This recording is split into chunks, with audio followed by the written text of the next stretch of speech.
Josué, chapitre 4. Dès que toute la nation eut fini de passer le Jourdain, le Seigneur dit à Josué: Prenez 12 hommes dans le peuple, un homme par tribu, et donnez-leur cet ordre. D'ici au milieu du Jourdain, à l'endroit où les pieds des prêtres se sont immobilisés, enlevez 12 pierres. Vous les transporterez avec vous, et vous les déposerez dans le campement où vous passerez la nuit. Alors Josué appela les 12 hommes qu'il avait désignés parmi les fils d'Israël, un homme par tribu, et leur dit: Passez devant l'arche du Seigneur votre Dieu, au milieu du Jourdain, et que chacun charge sur son épaule une pierre, suivant le nombre des tribus des fils d'Israël, pour en faire un signe au milieu de vous. Et quand, demain, vos fils demanderont: Que signifient pour vous ces pierres? Vous répondrez: Les eaux du Jourdain se sont séparées devant l'arche de l'alliance du Seigneur quand elle passa dans le Jourdain. Les eaux du Jourdain ont été séparées, et ces pierres deviendront un mémorial pour les fils d'Israël à jamais. Les fils d'Israël firent ce que Josué leur avait ordonné.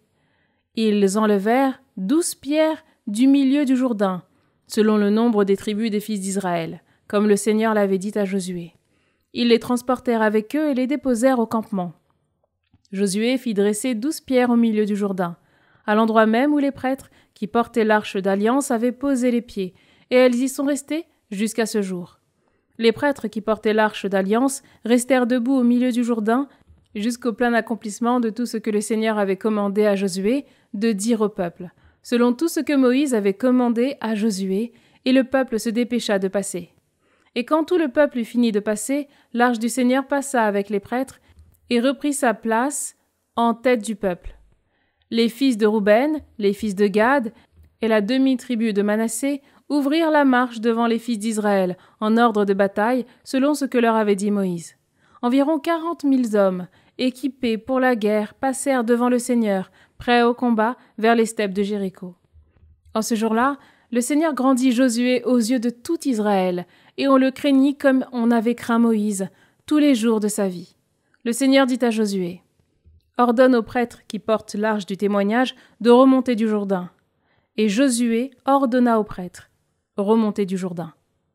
Or, dès que les prêtres qui portaient l'arche de l'alliance du Seigneur remontèrent du milieu du Jourdain, dès qu'ils en détachèrent la plante de leurs pieds pour gagner la terre sèche, les eaux du Jourdain reprirent leur place et coulèrent, comme auparavant, tout au long de ses rives. Le peuple remonta du Jourdain le 10 du premier mois. Ils campèrent à Gilgal, à l'extrémité orientale de Jéricho.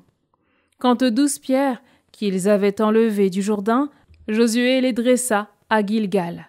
Puis il dit aux fils d'Israël: Quand demain vos fils demanderont à leur père: Que signifient ces pierres? Vous leur expliquerez: C'est à pied sec qu'Israël a passé le Jourdain que voici. Le Seigneur votre Dieu a mis à sec devant vous les eaux du Jourdain jusqu'à ce que vous ayez passé, comme le Seigneur votre Dieu l'avait fait en asséchant devant vous la mer des roseaux jusqu'à ce que nous ayons passé. Ainsi, tous les peuples de la terre sauront combien est forte la main du Seigneur, et vous craindrez le Seigneur votre Dieu chaque jour.